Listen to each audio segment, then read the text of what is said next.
Fernanda, qué gusto tenerte aquí. ¿Cómo estás? Mira, Muy qué bien, bonito fondo tienes. muchas gracias, muy bien, muchas gracias por la invitación. Se ve que te la estás pasando mal ahí, pero bueno. Sí, muy mal, que siempre se la pasando mal. Fernanda, qué bueno, lo que primero quisiera sería presentarnos. Ustedes ya hace unos días hicieron un evento en la Casa de Refugio Citlotepetl para presentar esta encuesta, los resultados de la encuesta.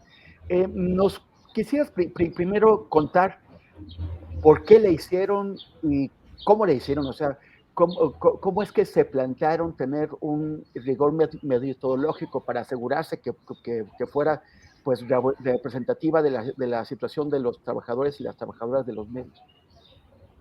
Bueno, Temoris, de nuevo gracias por el espacio. Como dijiste, hace unos 2 semanas presentamos el informe sobre la situación laboral de los trabajadores de los medios de comunicación en México. Es una encuesta que levantamos durante 2019. También creo que es muy importante decir cuándo la levantamos. La levantamos previo a la pandemia. Ya sabemos que durante la pandemia la situación laboral de muchos colegas periodistas se vio afectada, así que eso pudo cambiar un poco los resultados, pero bueno, esta encuesta por lo menos nos permite tener un panorama un poco general de cómo la situación de los periodistas en México. La hicimos basándonos en los datos obtenidos del INEGI sobre los puestos de trabajo ocupados totales en áreas generales específicas de la cuenta satélite de Cultura 2008-2017 para más o menos tener un universo de estudio que más o menos, según estos datos, 150.758 personas trabajadoras se dedican o trabajan dentro de los medios de comunicación. Así que también viendo más o menos cuántas había por estado, decidimos hacer una división y encontrar más o menos cuántas personas teníamos que entrevistar. Nuestro universo total fue de 385 personas trabajadoras y ex trabajadoras de medios de comunicación de todo el país. Y aunque sí hay una sobrerepresentación de estudiantes de trabajadores de Ciudad de México, porque hay una concentración de medios de comunicación también en Ciudad de México, sí logramos tener testimonios de todos los estados de la República. Y también hay una correspondencia entre mujeres y hombres, hay equidad de género.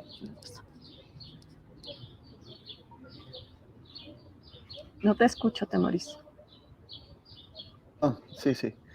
¿Qué objetivos se plantearon? Queríamos conocer cómo era la situación en la que los periodistas trabajamos, porque mucho se dice y mucho se habla de que las condiciones del periodismo, para ejercer el periodismo en México son muy complicadas, no solo por las condiciones de seguridad que lamentablemente hemos visto en las últimas semanas también que han asesinado de nuevo a colegas sufren agresiones, sino también queríamos ver las condiciones laborales, ¿no? Porque se habla y hemos hablado mucho de que es un trabajo donde hay explotación laboral, donde los sueldos son muy bajos y no alcanzan para tener una calidad de vida y que al fin y al cabo eso termina repercutiendo también en la calidad de nuestro trabajo y incluso en la seguridad misma que tenemos. Así que para conocer exactamente eso y no nada más decirlo en palabras y decir, claro, el periodismo en México está súper mal pagado, súper mal representado y los periodistas son muy explotados, queríamos ponerle rostros, pero también ponerle cifras. Así que ese es el Ajá. objetivo que estamos persiguiendo principalmente con esta encuesta. O sea, una cosa es que se rumoren lo que hay una especie de conocimientos generales de que sabemos que hay problemas, que hay dificultades, pero otra cosa es generar los datos, ¿no? Tener, ahora sí que los pelos de la burra en la mano. ¿Puedes contarnos qué es lo que encontraron? Bueno, encontramos que lamentablemente comprobamos mucho esta situación, que el periodismo sufre, que el periodismo en México está en una situación de precariedad laboral importante. Por ejemplo, hemos encontrado que en esta encuesta, algunos de los datos que encontramos es que si bien la mayoría de las personas trabajadoras de medios de comunicación lo hacen bajo un contrato, más o menos lo hace el 80% de los encuestados, la mayoría de estos está cumpliendo con más funciones de las que fue contratado.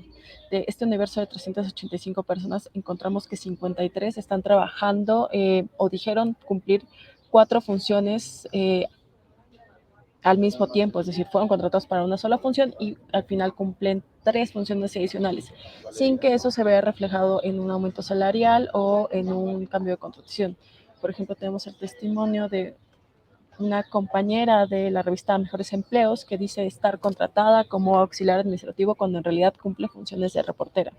Y pues de ahí hay una situación ya de explotación laboral por estar contratados para hacer por muchas menos labores más bien de las que en realidad terminamos haciendo, porque los varias personas reportan estar haciendo reporteo, estar haciendo edición de texto, estar haciendo edición de video, gestión de redes sociales o incluso tener otros trabajos más como conducir autos, como hacer enlaces en vivo, etcétera, sin que eso se refleje realmente ni en su contrato ni en su sueldo. Otros de los hallazgos tienen que ver con el tiempo de trabajo, que la mayoría de los encuestados dicen trabajar entre 8 o más de 8 y 12 horas al día. Además de que varios de los encuestados, una cantidad importante, casi el 20%, dice trabajar más días. Dice trabajar igual toda la semana y cumplir, o sea, no estar cumpliendo con jornadas de descanso, que es lo que prevé la Ley Federal del Trabajo, prevé que se trabaje en 6 días y allá por lo menos un día de descanso. Ajá. ¿Qué tal, qué es lo que ocurre, por ejemplo, con las prestaciones sociales, con la seguridad? ¿Tienen acceso? Eso es otro buen dato, como les decía, como muchas de estas personas sí cuentan con un contrato de las personas que encuestamos, pero la mayoría están, y la apuesta había sido hasta 2019, por lo menos hasta el momento en que hicimos la encuesta, por la subcontratación, por este esquema de outsourcing que está diseñado principalmente para simular las relaciones laborales directas con los empleados, pero en realidad sin que haya una responsabilidad real para dar seguridad social. Y este esquema, por ejemplo, encontramos que mucha gente le cambia los contratos cada 3 meses, con lo cual no generan una antigüedad y eso les dificulta acceder después a derechos como créditos para vivienda, como un retiro, etcétera, también para su seguridad social. Por ejemplo, también muchos de los periodistas, que a pesar que esto es un delito fiscal, aparte de que esto es un delito y es un fraude fiscal, muchas empresas lo que terminan haciendo es reportar que los empleados ganan un sueldo mucho menor al que realmente reciben y el resto se los pagan por una figura llamada asimilados al salario, que en realidad terminan pagando impuestos los trabajadores o terminan siendo contratados no solamente por una empresa, a pesar de que trabajan solamente por una, sino terminan teniendo contratos con 2 o 3 empresas al mismo tiempo. Y muchas de ellas ni siquiera son del giro de medios de comunicación. ¿Y qué pasa? A ver, por ejemplo, en cuanto a los salarios, ¿cuánto ganan los periodistas? Hay una variedad, ¿no? De empleos. No te voy a preguntar cuánto gana Carlos Loret de Mola, pero en general los periodistas de base, la mayoría de los trabajadores y las trabajadoras de los medios, ¿cómo andan en cuanto a sus sueldos? Bueno, encontramos que muchos están ganando por debajo del sueldo mínimo que debería ganar un periodista. Más o menos entre el 60% ganan menos de 15,000 pesos al mes. Solamente ¿60% 19%, dijiste? sí, el 60% gana menos de 15,000 pesos al mes. El 22%, por ejemplo, gana entre 3,080 pesos y 7,000 pesos al mes. O sea, ¿cuál es el salario mínimo profesional? Es aproximadamente de 4,500 pesos al mes. ¿Y, y, Ahí va. y- y cuánta gente estará trabajando por debajo de ese salario? eh, Digo, aproximadamente está ganando un 10% abajo de ese salario, que de por sí ya es un salario bastante bajo. De seguro alguien me corregirá después el dato, pero sí, más o menos el 20% está ganando menos de 7,000 pesos, que Ajá. también para el estándar de vida de México. Y solo 1% de los trabajadores de los medios de comunicación dice o reporta ganar más de 50,000 pesos. Esta élite, vamos a decir, esta élite de los medios de comunicación es así, es el 1%. Y también en esa élite hay enormes desigualdades. Oye, otra característica común Yo creo que en todo el país, pero bueno, sobre todo en los estados, en algunas ciudades, es el multichambismo, ¿no? Que es que un periodista, un reportero, trabaja para muchos o para varios medios de comunicación al mismo tiempo y tiene pues que partirse dos, en tres, en cuatro para poder cumplir con esos trabajos. Claro, justo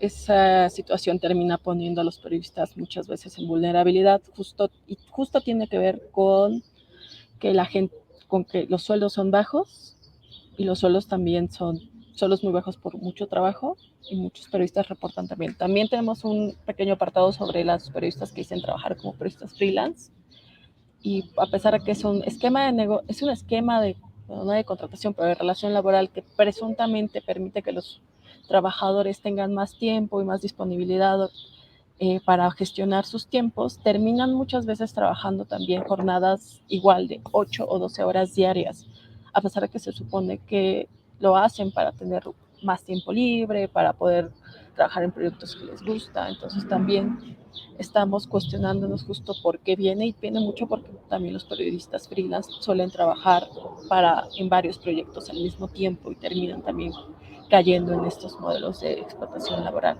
sin que tener prestaciones laborales o sin tener una relación directa patronal con los medios de comunicación.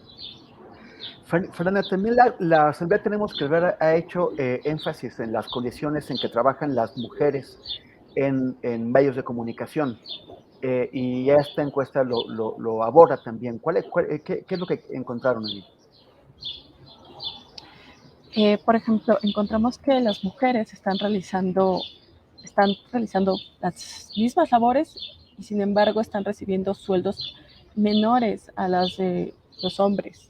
Por ejemplo, hicimos una comparación y un 28, ya ves que te decía que era un más o menos un 19% de las personas las que ganan 3.800 pesos, entre 3.800 y 7.000 pesos en general.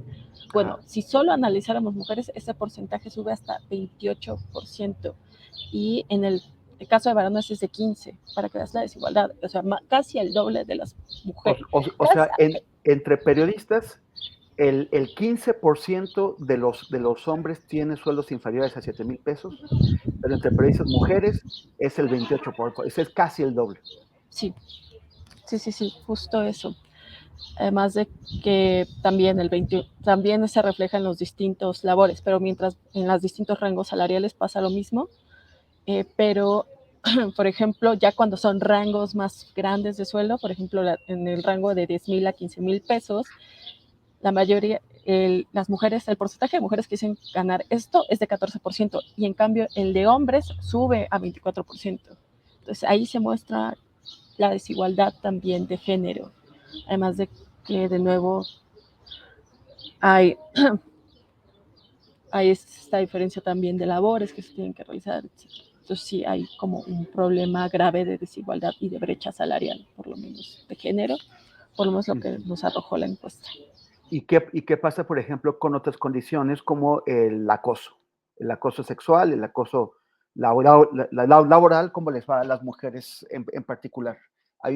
Por ejemplo, en cuanto al laboral, ¿hay una distinción? ¿Sufre más o menos acoso laboral que los hombres? Y también quisiera que individualizaras en el acoso sexual. Pues de hecho sí es un problema de género. Las mujeres somos las que principalmente terminamos siendo víctimas de acoso sexual y de acoso laboral en el trabajo. Tenemos lamentablemente sacamos muchos testimonios de acoso sexual en medios de comunicación y no solamente en medios de Ciudad de México, te repito, tenemos testimonios de acoso sexual en medios de Morelos, en medios de Guanajuato, de Querétaro, de Guerrero. Por ejemplo, una compañera de Ciudad de México decía que su jefe le hacía comentarios de migrantes cuando le decía que no servía para nada y que todos tenían más capacidades que ella, y todo el tiempo le hizo pensar que no servía para el periodismo, solamente por ser mujer, y además de que fueron más de 110 personas, es decir, más de un tercio de las personas más o menos un tercio de las personas que participaron en la encuesta nos dieron testimonios de violencia de género. Además de que aparte tengo el dato, 53.38% de las personas que contestaron la encuesta dijeron haber vivido algún tipo de violencia sexual, amenazas de violencia física o verbales, ataques por sus creencias o políticas, críticas por su identidad sexual o orientación sexual, críticas sobre su trabajo sin ningún fundamento, gritos, insultos, maltratos, bueno, un tipo de arreglo. Acoso sexual lo reportaron específicamente 11 personas y todas ellas mujeres. O sea, 11 de los 380, ¿cuántos fueron? 385. Uh-huh. Y bueno, no estoy seguro si ustedes incluyeron en la encuesta alguna pregunta sobre cómo se procesan las denuncias de acoso sexual, o sea, si los medios de comunicación tienen mecanismos para lograr que las denuncias pues lleguen a algún lado, que produzcan algún resultado. Lamentablemente también el caso de los acosos sexuales durante, o afortuna, no sé cómo plantearlo, pero no tenemos tal cual, sí tenemos como un poco el testimonio de cómo se procesan los casos y en realidad los medios no cuentan con un protocolo. De hecho, no cuentan con un protocolo que casi la mitad de los encuestados dijeron pensar en renunciar y dejar la relación laboral por ese tipo de situaciones, en lugar de buscar algún tipo de conciliación o de arreglo dentro del medio. Entonces sí creo que es grave lo que está pasando y por la falta de protocolos en medios para poder arreglar ese tipo de situaciones. Oye, y bueno, Fernanda, ya para ir saliendo de esta conversación, vale, ustedes ya tienen el retrato de qué es lo que pasa. ¿Y qué sigue? ¿Qué es lo que se puede hacer para cambiar la situación tan desventajosa que tienen las personas que trabajan en medios de comunicación? Bueno, nosotros como asamblea lo que creemos es que tenemos que no solamente hablar, ya estamos hablando, ya lo estamos discutiendo nosotros dentro y fuera de nuestras redacciones, pero también tenemos que organizarnos para luchar. Creemos, y lo hemos dicho desde el principio, desde aquel 2019, que la forma más efectiva para organizarnos y para exigir derechos laborales es la creación de un sindicato independiente de periodistas. Si bien ya existe el sindicato de redactores de medios de comunicación, creemos que también vale la pena una creación de un organismo independiente, nuevo y que realmente represente que representa los derechos y busque defender los derechos de no solamente de los periodistas, también de todos los trabajadores en medios de comunicación, de los diseñadores, de los editores, de los camarógrafos, en fin, del personal administrativo, porque si bien si el rostro más visible de esta violencia laboral somos los periodistas o somos los reporteros, los redactores, etcétera, sí es cierto que toda la cadena hay violencia y en todos los medios ha habido también violaciones a los derechos laborales. Entonces, creemos que la mejor manera es es luchar en conjunto y que esa manera es tener un sindicato. ¿Y ustedes tienen algún tipo de convocatoria o llamado? Búsquenos también en nuestras redes sociales en @medios_hablemos en Twitter y también en Asamblea Tenemos que Hablar en Facebook. Estamos ahí normalmente también compartiendo nuestras actividades, nuestras dinámicas. También van a poder revisar el informe con mucha más precisión para conocer la situación y constantemente también estamos arrojando campañas e iniciativas en la asamblea para que próximamente también puedan unirse al trabajo que estamos Muchas haciendo. gracias, Fernanda, te agradezco y bueno, los felicito y las felicito por este trabajo que están haciendo tan importante y necesario para el medio. Gracias. No, muchas gracias, Temoris.